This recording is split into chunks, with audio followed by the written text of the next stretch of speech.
Hello everyone, welcome to another episode of Zoho CRM On Air. If you haven't watched our previous episodes, we've linked the entire playlist to this video. Please do check it out. And for today's discussion, we have Athira, a senior product marketing expert for Zoho CRM, joining us. Thank you for being here, Athira. It's a pleasure being here, Shakti. Athira, I want to understand. See, as a marketer, you and your team would probably be spending a lot of time curating, various marketing campaigns. How do you determine which are the ones that are contributing the most? That's a great question. Now, as marketers, a big part of our job involves experimenting. Okay. And that involves running multiple campaigns simultaneously. Okay. Now, what's the point of doing that if you don't measure it to see which one actually works? Correct. Right? So that's where marketing attribution comes in. Marketing attribution helps you understand which campaign has been most effective in turning prospects to actual buyers. Okay. Right? Just to give you an example, let's say if you were to compare a skippable ad on YouTube and an email campaign, a marketing attribution can tell you which of these campaigns actually led to a sale. All right. Right? So that kind of understanding helps you, improvise your marketing strategies and take necessary steps to improve your touch points. Okay. So that's what marketing attribution does. Interesting. So how do we perform this marketing attribution? Is there a tool to do this, or can we do this in Zoho CRM itself? Absolutely. So there are different types of attribution models. Okay. Now, what these attribution models do is they assign value to your marketing campaign Okay. at various stages in the customer journey. Okay. Right? So there are typically two types of attribution model. One is single touch attribution model and another called multi-touch attribution model. Okay. So let's talk about single touch attribution model. So what it does, it basically assigns 100% of the credit to a specific campaign. Okay. Right? So just to give you an example, there are, say, a first touch model and last touch model. So as the name suggests, first touch model basically gives 100% of the credit to the initial touch point that you have with the customer. Okay. Right? So to give you an example, let's say that you have an ad put up on another website. Okay. Your lead watches that and then decides to come, check out your website. Okay. So in that case, 100% of the credit goes to that ad campaign. Right. Right? Okay. And then the next one, like I said, the last touch model, where your 100% of the credit goes to the last touch point that you have with your customer. Okay. A typical example just to give you would be, let's say you've been running multiple campaigns, right?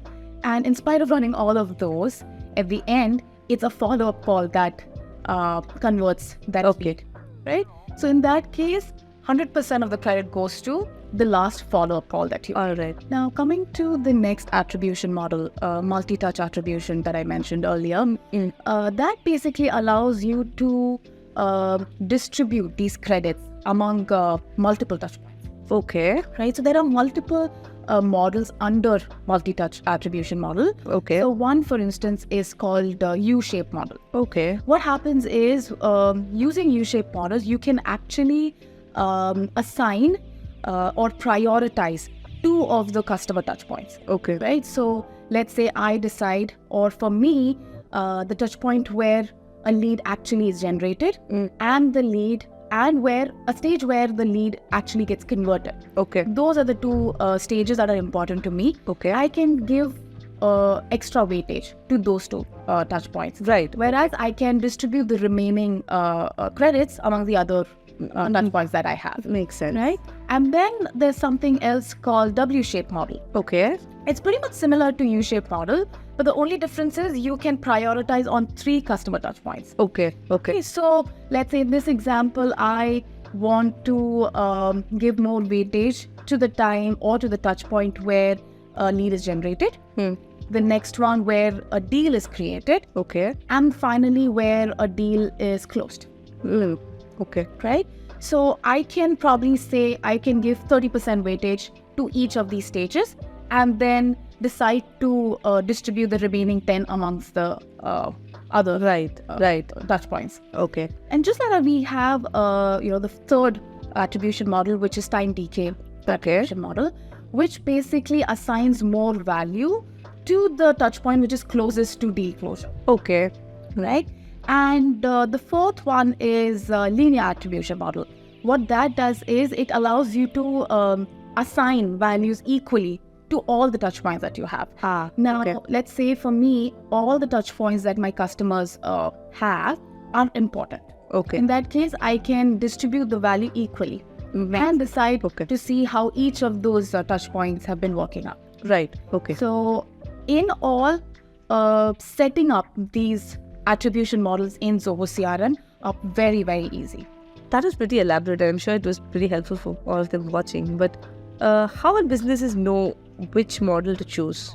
Yes. Now, that is something that requires some deliberation. You need to consider a lot of factors before you decide which model to choose. So some of the ways that people choose their models, understanding the sales process or the sales cycle that they have, if it's too long or if it's a short sales cycle, if most of your sales is offline, or online, things like that. And then you can also consider your marketing strategy, if most of the campaigns that you have are online or offline. So multi-touch attribution works for most businesses, but in any case, I think you need to take that call. You need to evaluate all the factors and then choose which one works best for you. That's pretty nice. You said that they can just choose the model they want to use in Zoho CRM. Is it that simple, or can they even customize these models? Yes. So it is actually that simple. Not a lot of customization is required, but I also want to tell you that it gives you the flexibility. Right? Now, let's say for multi-touch attribution model, you have U-shaped model and W-shaped model, right? So you don't have to do a lot of work configuring them, but it gives you the flexibility in terms of how much weightage you would want to give. So Zoho CRM does most of the thing for you. You only need to take a call on how much weightage you would want to set for what touch points. Right? So setting it up in Zoho CRM is very, very easy. The only task is figuring out which model you would want. Wonderful. Thank you for joining us, Athira. And I want to, and sharing your valuable insights on how businesses can make use of marketing attribution in Zoho CRM. And to all our viewers, thank you for watching. Please stay tuned for more such episodes of Zoho CRM On Air. Bye.